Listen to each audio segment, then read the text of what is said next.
What's good, ladies and gentlemen? I went from over there to over here, but the game's still in the same spot. Tom and Ryan bringing you the business right now. And next up on the docket, European Xbox. That's right. I mean, the PS4 side, as we've talked about a lot with Finch, it's a newer region still. I mean, it's the region, but the different console, it takes a little bit of time for them to ramp up and get ready. This European Xbox side has been established for quite some time. Last year was their most successful year by far as a region, but Rapio retiring, he's kind of the EU Xbox poster boy. He's the guy. Now it's time for someone else to stand up and take the stage, and I think that some of the competitors that we see here, Vaporish Coast, the first one that comes to mind for me as one who might end up taking that mantle. Interestingly enough, a Porsche Coast not with a lot of the players that we're used to seeing him with, though. Let's take a look at the schedule and see what's going on today. We just closed the books on EU PS4. Bedtime's Calling and Goblin Gang, that one going to GG.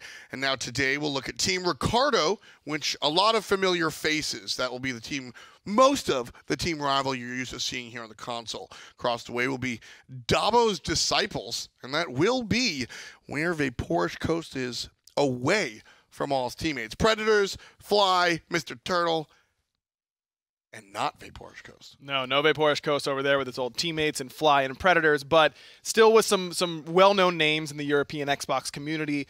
Mango, OverPoweredUSB, Dobson, and Switch have all competed in the Xbox the SCL before. So Vaporish is definitely kind of surrounding himself with some new talent, but some talent that's been there, done that before. Whereas on the other side, guys like Tylern or Tylern, I don't know which one he prefers, or Colossxl on the side of Team Ricardo, these are newer names to the scene where guys like Predators and Fly and Mr. Turtle are going to try their hand with some newer talent, it seems like, to the scene.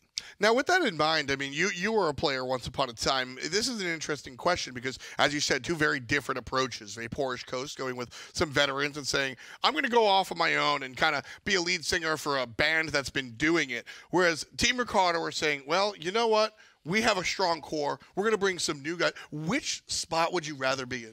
I think I'd rather be in Vaporish's spot. There is some advantage, I think, to teaming with people who haven't been set in their ways yet. You can really mold these players pretty well, and we tried that with a couple different players on our teams, but it takes some time, and sometimes you don't want to wait that long necessarily. A lot of players are impatient. We certainly suffer from that problem, so if you're not winning right away, then it can become a problem in your team environment. So I think that Vaporish Coast in the rest of this roster, I think that as long as the team environment is working well and that there's constructive criticism going on and they can learn from one another, I think that there's a lot that can be done with that team. But at the same time, I think there is an advantage to bringing someone in and having their first foray into the competitive sort of jungle be with you, and you can tell them how you want them to play the game, not the way that they've learned throughout their years of playing in the competitive scene. Well, that's the breakdown of the players. Let's see where the gods are going. P's and B's pretty pleased as we get into Ricardo versus Dobbo. We'll see how this one goes. First bans coming out. Last time around, we saw a lot of Hun Bats bans. Yeah. Which is very interesting to me.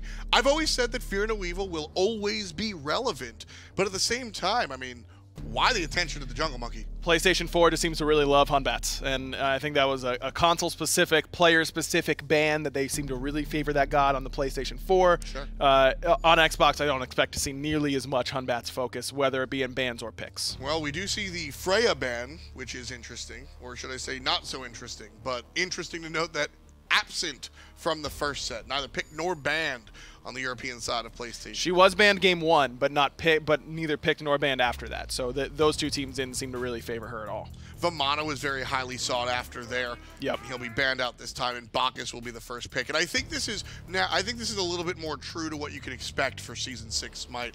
Bacchus has had some changes. He walks into lane with 14% mitigations, and it's absurd, and Vamana is also absurd. So expect these characters to be taken away. I like the Zeus ban here from the Disciples as well, because that's a really good respect ban up against Fly. I mean, Fly is the best Zeus on Xbox right now in my mind. Yeah. Baronic is a really good Zeus, but he tends to favor more Janus and more Hebo and gods like that. Fly's got the Zeus on lock. I think this is a solid ban here from the Disciples, but that does leave open Bacchus. I like the Xbalanque King Arthur in response, though. Those are two pretty good picks right now, and the Xbalanque Bacchus combo is one that's been around forever. You don't want to guaranteed to get stunned from the Darkest of Nights because you're intoxicated, and it's just super annoying to play against that lane. I've got no problem with them taking it away. Darkest of Nights intoxication. there's something there to be said. Cernunnos and Hercules going to be banned, or excuse me, picked out here by Ricardo. And this pick from Team Ricardo, Hercules, it's interesting to see it in the first kind of phase, because this is a Predators god. We know the Predators plays this well. I mean, Vaporish, is he going to be banning it in the second phase? Because I don't really see Hercules as one of these highly sought-after characters really around. No, but I think he's okay right now, and I think he's a god that can really interrupt what King Arthur's doing. King Arthur has some time where he's got to, go through the big swings and change stances, and he's in a flow, and Hercules really disrupts flow pretty well.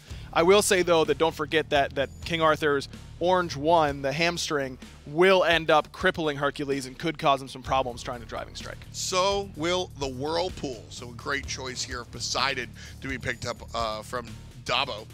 Second round of bans coming out. No Odin or Bacchus, says Ricardo. No Hera nor Sol, says Dobbos. So a little bit more focused on the mages here. The guys on the right-hand side. The pick is in their court. And it's going to go Geb. So a late-game oriented composition I'm seeing here. Xbalanque and Geb, kind of the characters that'll carry into these late stages. I was going to say, Janus still on the table, and as well as Fly plays Zeus, Janus is right there with it. Yeah. And maybe the Disciples are thinking, oh, we've got Poseidon cripple and King Arthur cripple, and we won't need to worry about Janus so much. I would have much rather seen Fly on Sol if I'm on the Disciples than on the Janus. Sure. I think that the Hera ban was really smart. I would have much preferred to see a Janus ban, because this is still within Fly's really comfort zone, and that's not where you want him, because Fly can take over a game by himself. Well, Colossxl, one of the newer guys on Ricardo, will be picking up Kuang, and this is, I mean, you're giving the ball to your jungler here. This is absolutely Kuang, feast or famine. He's got to do the job. Ricardo is built around this character. So we'll see how it works out. Serqet across the way. Yeah, I love the Serqet pick. I think it's great against Kuang. The dot damage and her ability to be aggressive in the early game is really, really strong against Kuang. It's great against Hercules as well. I don't like the Janus Kuang combo, personally. I think that Kuang, he needs consistent damage on his side, because you don't need to outright kill them, just get them underneath that threshold. Janus doesn't do that particularly well, so I don't know. I think that Ricardo got really good picks through the first 4. Don't love the Kuang. Don't love the Disciples draft as a whole that much. We'll have to wait and see. In my mind, it's which jungler does better in this game will win. Well, ain't nothing to do but watch. Ricardo, Dobbo, game 1 on the way. Game 1 about to get started. Thanks, Tom. Thanks, Aggro. Great job breaking it down on the desk as always. It's Finch and Anatoly here on the call as we move over to the EU Xbox side of things. Should be an exciting one here, Finch. Ricardo up against Dobbos Disciples. Some familiar names and faces, and a few upgrades for some of these names. Yeah, it looks like it, right? It was once 50-meter Fly, then was just Fly. Now he's 60-meter. I mean, maybe he's 10 meters faster, better. I don't know what it is. I don't know what a Fly exactly is, but when I hear like a 50-meter Fly, 60-meter Fly, I think of like that long jump kind of, right? Yeah. So maybe he's been, practicing his long jump, playing the Janus. He definitely can cover a lot of distance with that global pressure. Well, looking at these Hunter builds, well, we might have a chance to talk about it. Mango actually might be in a bit of trouble, as it looks like an early invade strat coming out here from Ricardo. They're pushing into the speed buff, and they've got Mr. Turtle here to zone him away. Now USB is coming to join the fray, and Predators might have bit off a little bit more than he could chew. I like the idea behind it, but a Deathbane Serqet level 1 with Assassin's Blessing, you're not going to out-clear her in securing that buff. You're better off resetting it and looking for the fight, because Hercules has so much physical power when he gets hit. Well, this is about as vintage Predators a thing as you can do. Be involved in an early pre-1 minute 1v2 fight in the other side of the jungle. This is exactly the kind of thing he does all the time. And sometimes it works, sometimes it doesn't. And sometimes Fly finds Dobson for first blood. Well, you couldn't find it in the solo lane, but you certainly can find it in the mid. Janus able to out-clear the Poseidon at level 1, but Predators not giving this one up, Finch! Deathbane just barely is enough for Predators to not be able to find the kill. That allows Mango to reposition, but now he's got the cavalry here in the form of Colossxl. Predators just barely still alive, and Colossxl can find the damage, then he can save the life of his Hercules, and he certainly can. That's 2 now for Ricardo, but Mango comes back in to even up 1 for 1. Good calculation from Mango, making sure that that bad situation wasn't going to get any worse. At the very least, overpowered USB, able to teleport back to the solo lane, so he's still going to get a lot of wave experience, but the problem was that Predators is going to be able to really control this lane afterwards, just training out basic attacks. Hercules is passive. You get additional physical power when you get hit, which is why he was looking for that level 1 scuffle around the speed buff. Now remember, Predators really hasn't been to the wave at all yet until just now. USB was there, I think, with Mango to get some of that experience from them confirming the speed buff at the very least. So he's a little bit out in front of Predators right now. As long as he can make sure he doesn't fall too far behind, Predators should be okay, but he's got to be careful for now. It looks really bad if you look at the graph here. 82 experience per minute compared to about the 280. There is a lot of archers that are about to die under that tower in the solo lane, but in the dual lane, Mr. Turtle able to really transition this level 1 Bacchus pressure with some of the changes to the chug being available at level 1. You get additional magical power for those basic attack hits and just the ability to stun with the Belch of the Gods. Yeah, I think now that you bring up these charts, it really has favored out Colossxl out of everyone in that whole exchange. He was able to do his normal farming path and was able to rotate over and find a kill as well. Look how far ahead he is of Mango just in terms of experience. This Daji could be behind, or Serqet rather, could be behind this Ao Kuang the whole game, and the last thing you want to do is try and give an Ao Kuang any extra help getting through the early phase. Agreed, and the last pick Ao Kuang out of Ricardo was an interesting one because of the Janus selection. You're able to really save your jungler's life. A nice little stun onto Coast using the Rising Jaguar for some more CC immunity. A little worried about the Bacchus belly flop, but could be worried as Mango with a Janus. Oh, there it is from downtown. Fly takes out Mango, hits him in the back with a through space to time, and not much you can do about that. But that's the point, right? This is why Colossxl being ahead mattered so much. He had that vision for Fly to line up the shot because he could come bully him at red. That's so true, Finch. And not only that, whenever you're playing against certain gods in Smite, specifically Janus, you need to have an additional spidey senses in the back of your mind. Sure. And when you can dictate the pathing of a specific enemy because you are a god such as Janus, your whole team can take advantage of that. It absolutely can, and things now have gone from bad to worse on the side of Reform Mango. As he was already a bit behind Colossxl, that's going to be even worse now. As he's able to get that kill, he should be able to see that snipe happening on the left-hand side where he's able to knock him down the back. Perfectly lined up. Perfect, exactly. That upgrade right there, that's the difference between a 50-meter fly and a 60-meter fly, Finch. Definitely putting the hours in the gym. Exactly. Totem of Ku going down. You heard them talking a little bit about this in set 1, but just a reminder, a new objective added over here to the solo side of things. Lets you get a buff for your whole team on those towers, and 25 gold per player as well. Not too shabby at all. Not too shabby. Able to respawn every minute after getting taken out. 25 MP5, about 5% movement speed under every tower, tier 1, tier 2, including Phoenix. So even if you have to back and go purchase an item, let's say you don't have teleport, traveling through the Phoenixes, through the tier 2 tower will get you to lane slightly quicker. Boy, isn't that just classic Predators trying to see if he could bait USB in for a push under tower, even at low HP. Doesn't quite work. But over on the Hunter side of things, I've been noticing this is a fairly traditional start. We've seen a lot of Runeforge rush from our Hunters, I guess in our own experiences. We haven't had much competitive play at all recently, but it's something that's been very popular, but looks like they're not doing it just yet. They're both going what looks like into the Devourer's Gauntlet. Ooh, nice little portal out of Fly, but yes, you're so right. Runeforge Hammer is just a safe build because of how much health it really gives you, and other than that, you're able to survive the burst damage coming from your jungler, but you're not really able to take much boxing exchanges. It's very popular on Cernunnos since you can go in the winter stance and apply the basic attack slows to amplify that 15% extra damage from the item. But I think going for Devil Gloves, whether it's before or after boots, regardless, is safer in terms of taking the 1v1 Hunter versus Hunter battle, but not the safest against the jungle. And it makes some sense, right? If you're on Team Ricardo and you're like, hey, we're the ones with the Ao Kuang ahead, we're fine.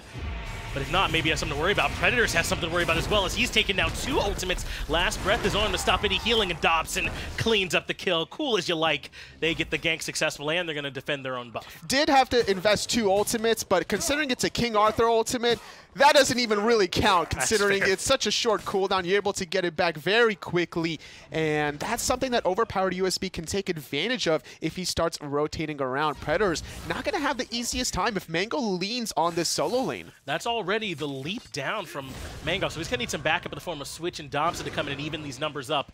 Does get chunked in the Whirlpool, but they won't look for anything further. And so Mango can make it out. A little risky trying to go for the Kuang when you don't have Serqet ultimate, especially when the Kuang does have purification beads on top of it. Normally, you want to pressure a jungler that has Blink, that's invested into such a risky relic, but Colossxl, thinking about kind of the long-term safety that he needs, is going to go for the safer option. And especially when you're dealing with the Poseidon, Serqet, Geb, that is a lot of lockdown, and I implore him for his recommendation.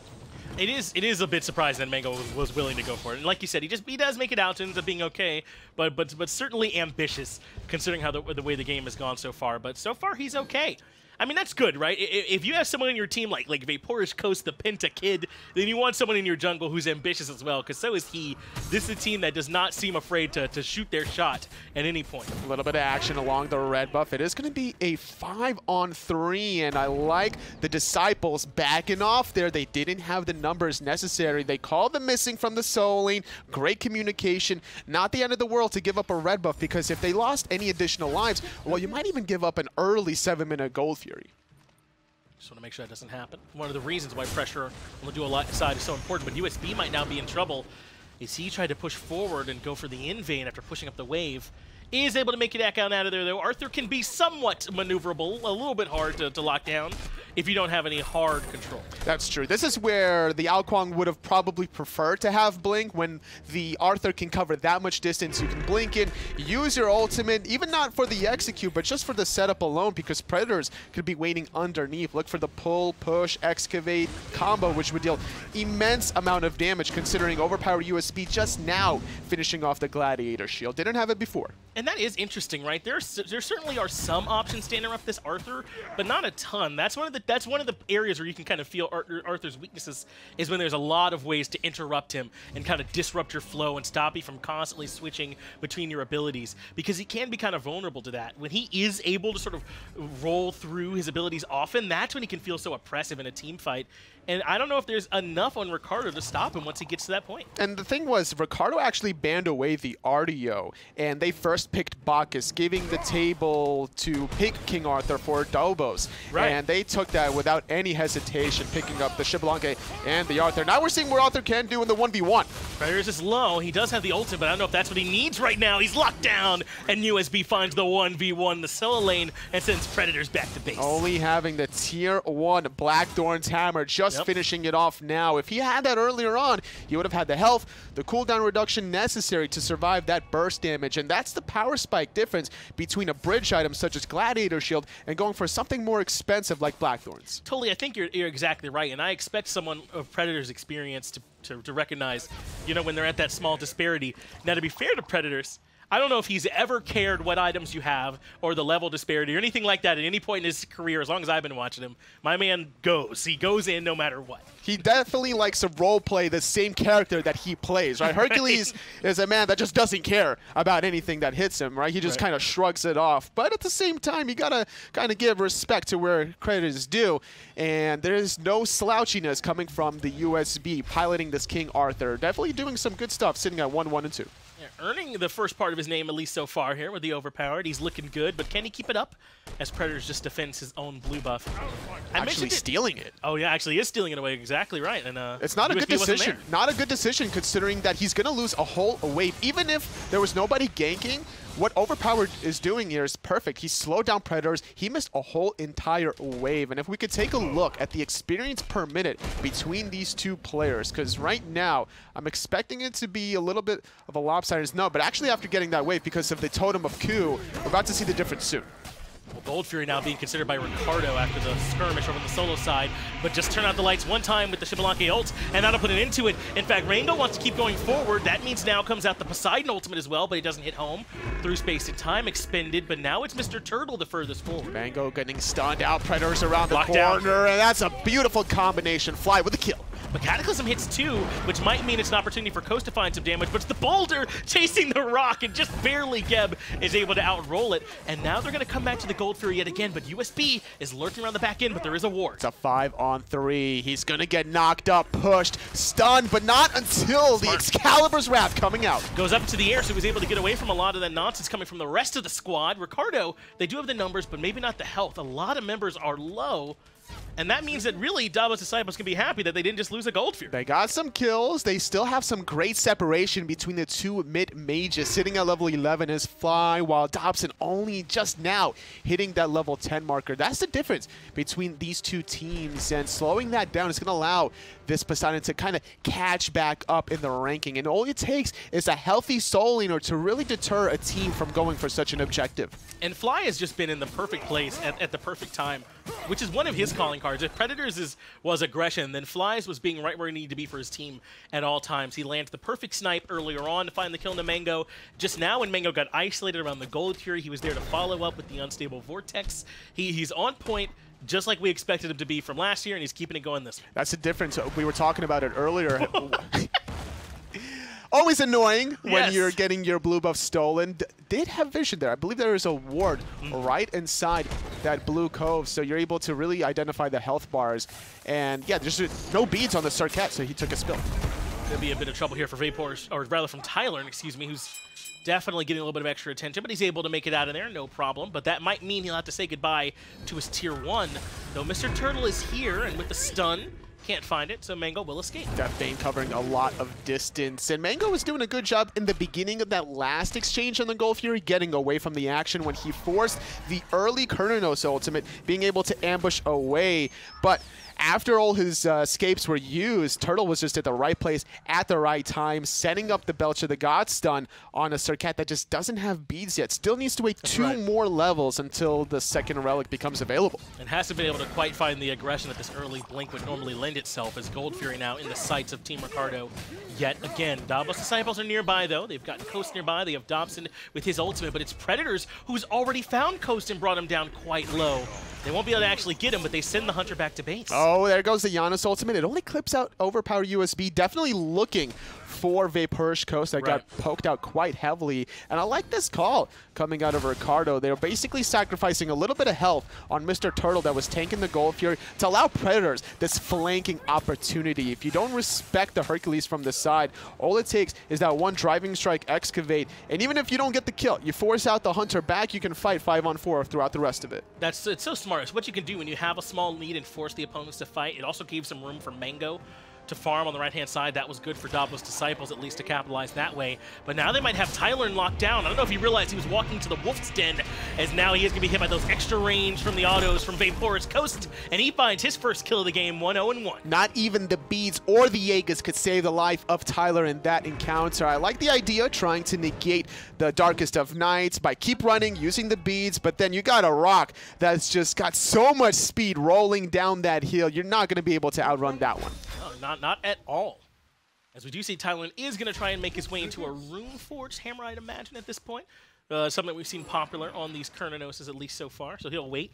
Whereas Vaporish Coast keeping it a little bit more traditional, not so concerned with the new wave. He's got the Xbalanque, actually, to give him a nice bridge, a little mini power spike to capitalize on in the middle of his path. It seems like everyone from Dobbos is almost going for these bridge items. Gladiator Shield on Overpowered, also going for the Spear of Magus for Dobson, which makes sense considering that he has a lot of damage over time with that Whirlpool. Not the greatest late game, but certainly one of the better options for these early to mid game mages.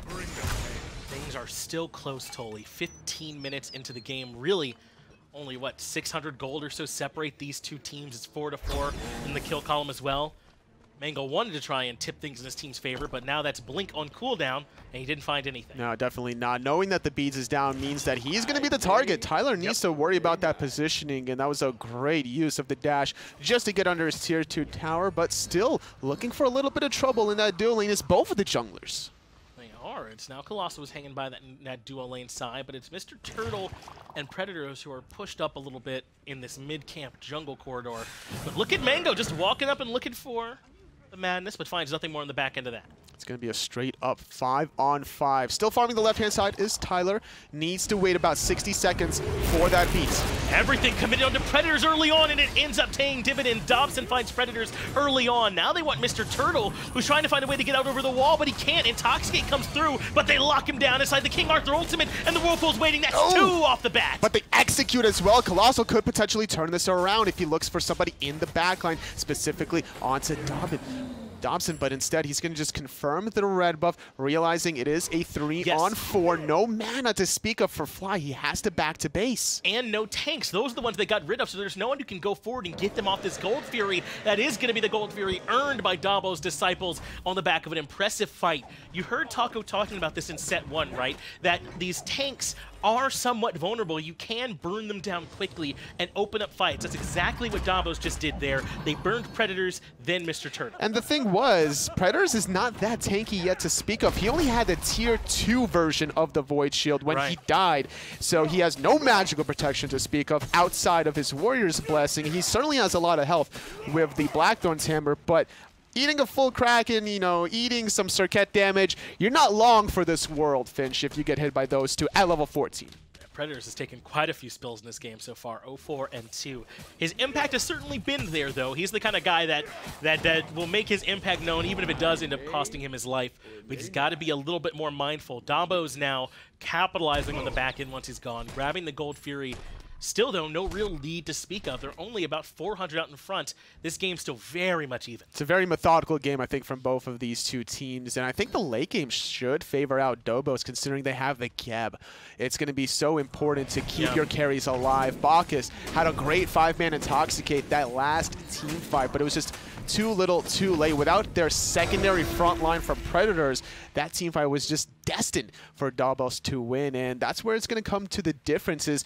Both of these frontliners from Ricardo are very aggressive. Bacchus, Hercules, who's going to be protecting the backline? It's up to Fly to actually help himself with the portals.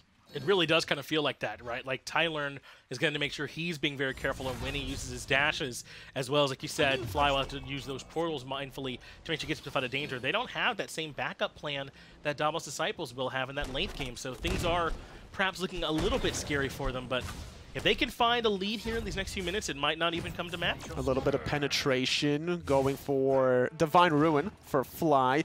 Not too much healing to really speak of. I guess maybe if they're trying to focus out Overpowered, they want to negate some of the Gladiator Shield procs going forward from there, and that could be a good look. Considering how fast Predators fell, I think Ricardo can kind of look at that strategy and try to employ it onto the King Arthur.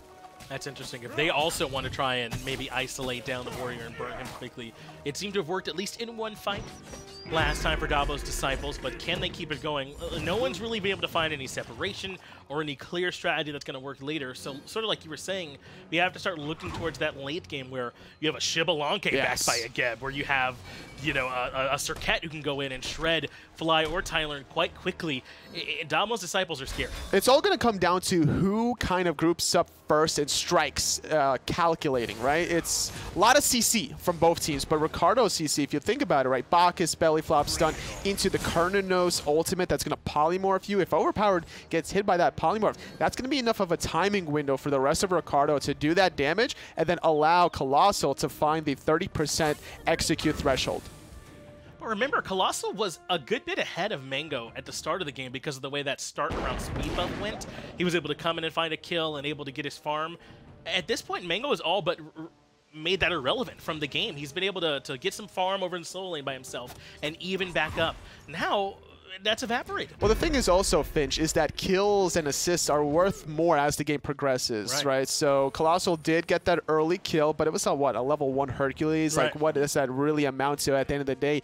And more importantly than that, I think Mango, with the Talaria boots, has a lot more mobility than the Kuang, so he's able to ping-pong across the map. That is beads forced out, though, in the Fly. So he could certainly be vulnerable in the next fight. And here's that grouping you were asking for, Toli. And it's going to be around the red buff from Dobbos Disciples to strip away some more farm with only Colossxl there to defend. That's right. Gold Fury is coming up soon in about a minute or so. So they're kind of setting that opportunity up by just grouping up, forcing relics, maybe forcing ultimates, but they're definitely going to force this tier 1 tower, especially how Mango is looking for this flank. Well, he's right. Fly is going to be vulnerable as Tylern is able to find the tier 1 tower in left. And if no one rotates, he'll keep right on going. So maybe Dobbos have to decide if they want to force this issue or not. But either way, Tylern ends up backing. It's a game of chicken, and they fell first, but engaging in the mid lane, landing right on top of a Kraken. Aegis lets immune the immediate damage, but it's not enough. Coast takes down Fly. A little bit of violence to one of his former teammates is now Colossxl's in a bit of trouble. He's got to blink right back out, but they'll turn their attention instead onto Predators. Cataclysm comes through. He's taking the tower, and that's enough for Mango to get the kill. Forced to use the ultimate defensively. Still a 5-on-3. Disciples got to, looking for the tier 1 mid tower, will fall with Vaporshkos just chunking it away, but I think Tylern is going to be able to hold down the fort for now. He is going to try, but 3 members have stuck around, and they're ready to re-aggress if need be, but with the wave cleared that fast, I think they'll give up on it. But totally, to me, that comes down to the forcing of the beads on Fly early, and then targeting him early on in that fight. And the third factor was Tylern not being there right away, considering he was split pushing. That hesitation, there wasn't that much vision around the Gold Fury side for the Order side. Unfortunate as he ends up taking a spill. Dobson now on a killing spree, and this Primal Fury is now ripe for the taking. Colossxl being zoned away by USB, and that indeed will be the Primal going to Dobbos. And I like the decision for Dobbos to back off from the tier 1 tower. Switch was low, Dobson was low, so they backed, they reset, they took advantage of the 2 death timers. That was about 30 seconds or so, and with Gold Fury respawning, that was just an easy opportunity to slightly start building off of a goal lead. Sitting at about 3,000 gold is nothing you want to write home about, considering it's only 22.5 minutes in. Sure. But it's something that you can start stretching. Maybe stretch your legs a little bit, get comfortable, as Dobbos Disciples are looking good. I like that we're seeing Coast do well, too, as he's kind of stretching his own legs in a new environment. Not with Dinosaur anymore, a pairing that had done so well for Rival so long. But now look at him, he's second in player damage. He's only behind Arthur, who does an absurd amount of damage, even above Poseidon, even above Predators on this Hercules. He's having a game for himself so far. Which is what you want from a Xbalanque player, trying to build those passive stacks to get additional physical power. Having that extra 30 power is going to go a long way with his Hunter build, having so much attack speed. Mango is barely able to get out of a sticky situation, but now a fight over the Pyromancer will ensue. Predators is the furthest one forward, but he could certainly get collapsed on as Pyromancer DPS is slowed down. His heal is down now, so Predators could be a target if they all collapse. Rolling on in his switch, not going to have that available for the next couple of seconds. But how do they want to engage? Remember, there's no beads on Colossxl. Certainly could leave him vulnerable. As now all of a sudden it's Dobbos going for the Pyromancer without anyone around, and in fact they grab it. It looks like in this game of chicken, Ricardo were the ones who blink first. They have to fall back, and Dobbos Disciple grab yet another objective. It's been bit by bit that they've been building this lead. Predators was really close to stealing that objective, and I thought for a second that Dobbos was going to force an engagement because of that ultimate no longer available, but instead they're going to force out the Fire Giant, Darkest of Nights. How are they going to handle it? Are they going to reset or go into Predators? Predators have been locked down by the Cataclysm. That means Dobbos secure the FG, and Colossxl comes in too late and gets evaporated. Coast takes one more. Now they got their eyes onto the man up in the sky. It's Mr. Turtle. Bring him down into the pain. Dobson finds one more, and Dobbos Disciple have blown the doors open. Fly not interested in exchanging any words with the enemies around that side of the map. Gonna get at least 1,500 gold for his team, but honestly, Ricardo got caught slipping. But it's very difficult to really contest a Fire Giant objective against a Kraken. You do have through space and time granted, but not having any vision is what really hurt Ricardo from contesting.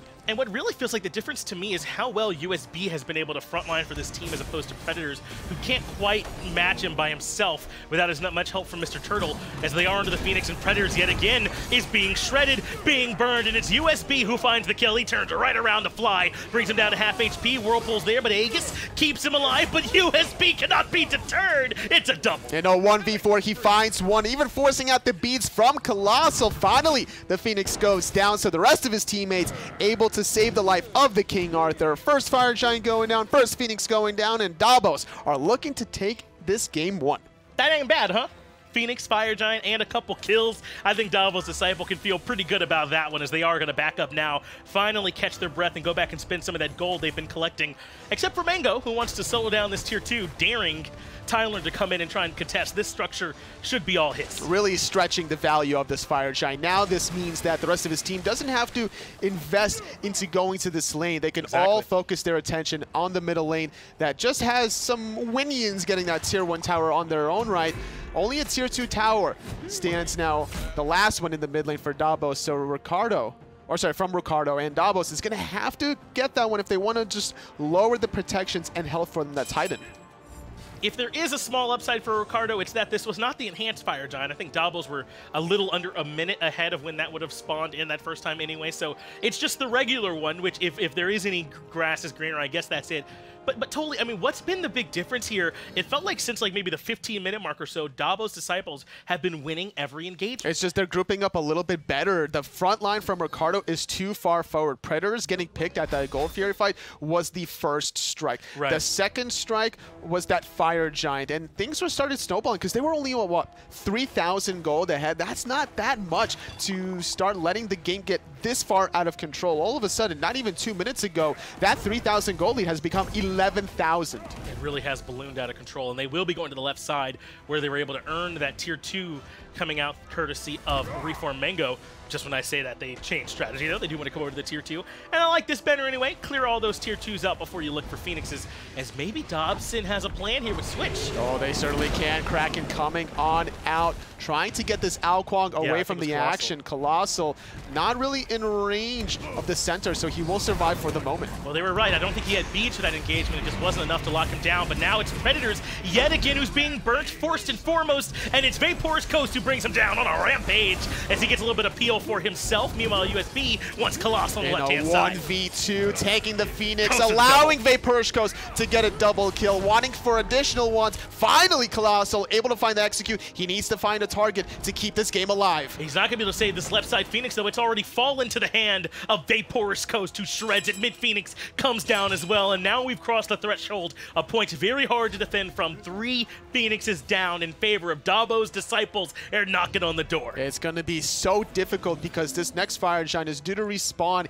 in roughly 2 minutes, and that's not going to allow enough time for all Phoenixes to respawn and get those minions far enough pushed out to still contest the enhanced Fire Giant. So I'm expecting Ricardo to just farm it out anywhere they can, give up that objective, and look for some sort of miracle defense on their Titan room, even probably giving up the Phoenixes as they respawn.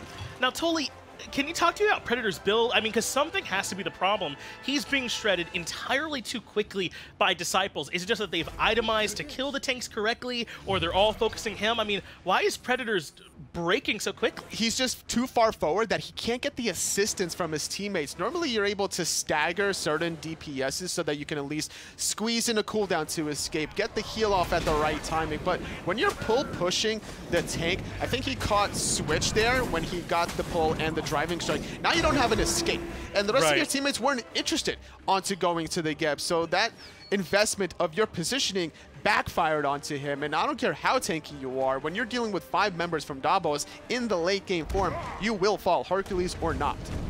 USB, Mango, and Coast have been having a game for themselves, not to mention Dobson and Switch, who've been playing perfectly for the two of them in support as well. Dobbos Disciples looking strong so far.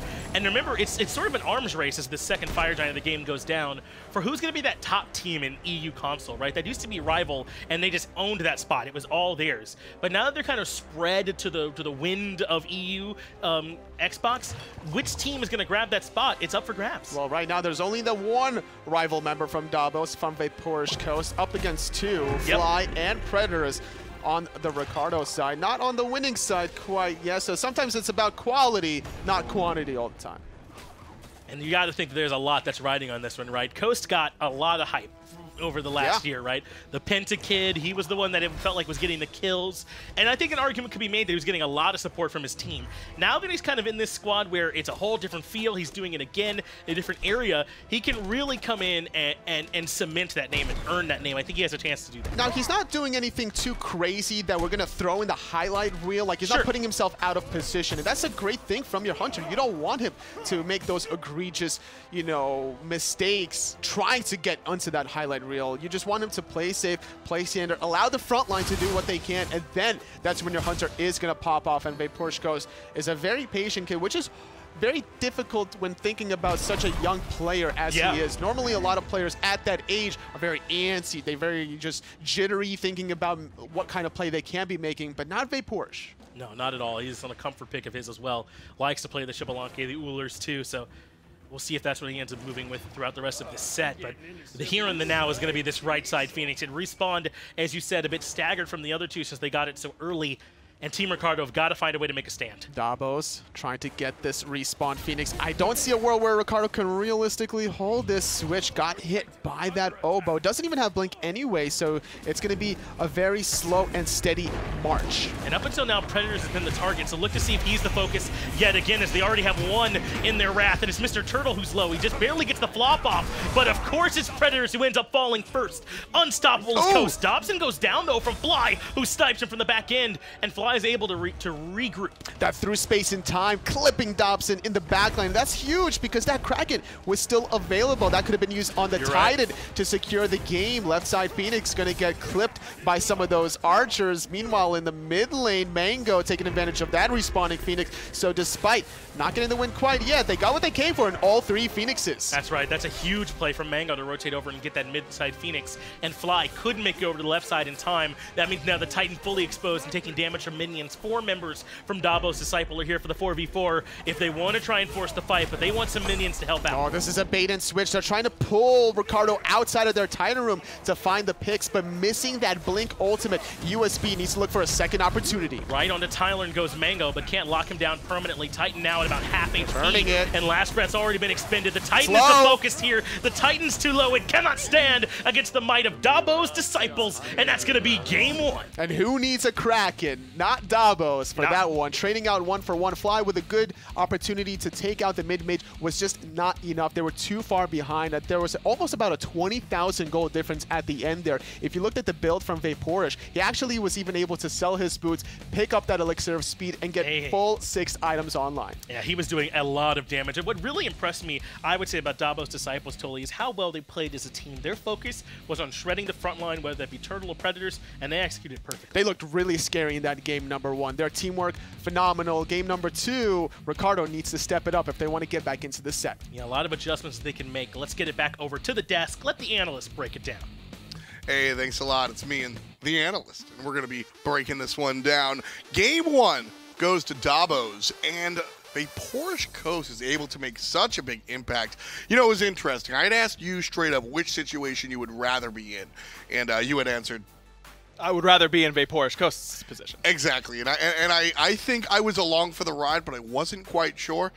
After the game, I'm down. 7-0-6 for Mr. VC, the young man, the juice box kid. And he's still bringing it, baby. You heard the commentators talk about how he goes to the elixir and he's able to pick up a 6th item. Fantastic stuff from him. And look at the player damage. Oh, my Lord. Yeah, he was killing it all game long. The Xbalanque, the late game sort of team fight dominator, that's exactly what Vaporish Coast is able to do. But it's because the rest of Dobbos Disciples did such a good job of focusing out 50-meter Fly in the mid-game. Fly gets off to a really, really good start. He's looking good. He's 4-0. Everything's starting to go well for Team Ricardo. And then Dobbos Disciples really make a dedicated effort, shut down Fly, let someone else beat us, and no one beat them besides Fly, and that's why they were able to get this victory. Vaporish Coast right here. Look at the positioning. Him and the Mage are able to take care of business while everybody else is just zoning and poning, baby.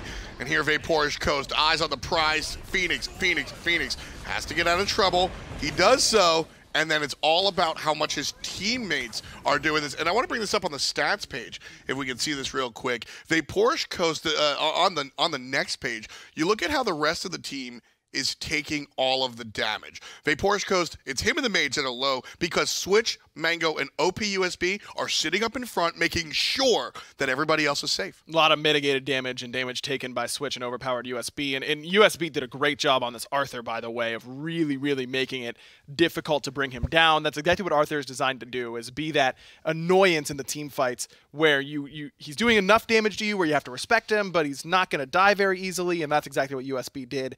And remember, this is all with a really weird start where Predators walks up to speed and is trying to steal it. Normally, Hercules is the best at securing these buffs early on, and that's why you see Predators go for it. But it was actually really solid communication that the cripple came out, the hamstring came out, and then Mango went through with the Deathbane to secure it. Now, Mango eventually dies because he continues to mess with it, but it ends up, or excuse me, it was USB who died. But still, I think that the teamwork there and just that little 2v2 showed me a lot about where this team has potential.